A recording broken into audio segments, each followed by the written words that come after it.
So, andito na nga kami guys sa loob ng Taytay. Sobrang daming choices dito guys. Pero ang payo ko lang, punta kayo rito ng mas maaga. Kasi kami late na kami pumunta. So, pajikot-jikot kami rito. Ito yung may lock.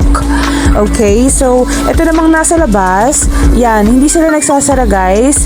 But mas maaga, mas magandang pumunta para mas marami kayong choices at mas marami kayong mabili. Sobrang mumura dito guys. Marami kayong mabibili ng mga damit na pang aura bells at pang malling. So, yan lang guys. Ang saya ko kasi kasama ko yung family ko, mamili ng mga damit at maglakad-lakad at lumafang sa labas.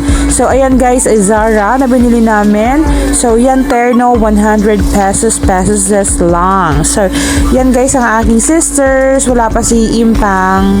Love you always. Mwah, mwah. Chup chup. Bye.